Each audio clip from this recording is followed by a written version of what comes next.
Chapter 21. Jehovah turned his attention to Sarah, just as he had said, and Jehovah did for Sarah what he had promised.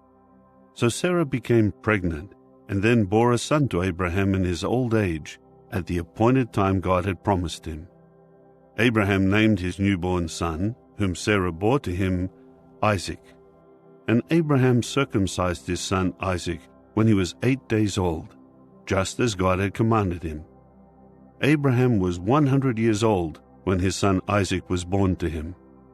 Then Sarah said, God has brought me laughter.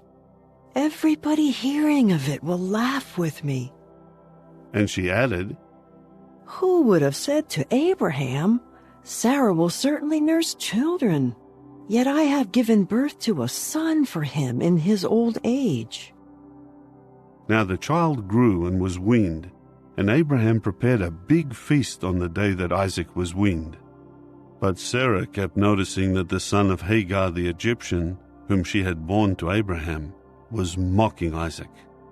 So she said to Abraham, Drive out this slave girl and her son, for the son of this slave girl is not going to be an heir along with my son, with Isaac. But what she said about his son was very displeasing to Abraham. Then God said to Abraham, Do not be displeased by what Sarah is saying to you about the boy and about your slave girl. Listen to her, for what will be called your offspring will be through Isaac. As for the son of the slave girl, I will also make a nation out of him, because he is your offspring. So Abraham got up early in the morning and took bread and a skin bottle of water and gave it to Hagar. He set these on her shoulder and then sent her away along with the boy. So she departed and wandered about in the wilderness of Beersheba. Finally, the water in the skin bottle was used up, and she pushed the boy under one of the bushes. Then she went on and sat down by herself, about the distance of a bowshot away, because she said, I do not want to watch the boy die. So she sat down at a distance and began to cry aloud and to weep. At that, God heard the voice of the boy, and God's angel called to Hagar from the heavens and said to her, What is the matter with you, Hagar? Do not be afraid, for God has heard the voice of the boy there where he is.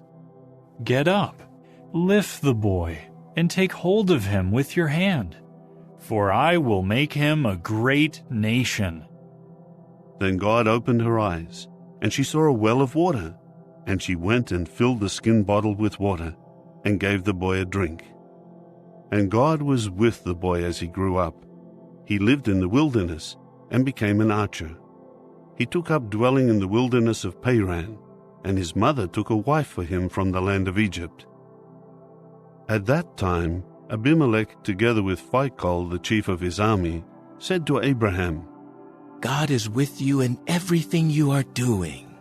So now swear to me here by God that you will not deal falsely with me and with my offspring and with my descendants, and that you will deal with me and with the land where you have been residing with the same loyal love that I have shown you. So Abraham said, I swear to this. However, Abraham complained to Abimelech about the well of water that the servants of Abimelech had violently seized. Abimelech replied, I do not know who did this. You did not tell me about it, and I heard nothing about it until today. At that Abraham took sheep and cattle and gave them to Abimelech, and the two of them made a covenant. When Abraham set 7 female lambs apart from the flock by themselves, Abimelech said to Abraham, Why have you set these 7 female lambs here by themselves? Then he said, You are to accept the 7 female lambs from my hand as a witness that I dug this well. That is why he called that place Beersheba, because there both of them had taken an oath. So they made a covenant at Beersheba, after which Abimelech got up, together with Phicol, the chief of his army, and they returned to the land of the Philistines. After that he planted a tamarisk tree at Beersheba, and there he called on the name of Jehovah, the everlasting God. And Abraham stayed in the land of the Philistines for a long time.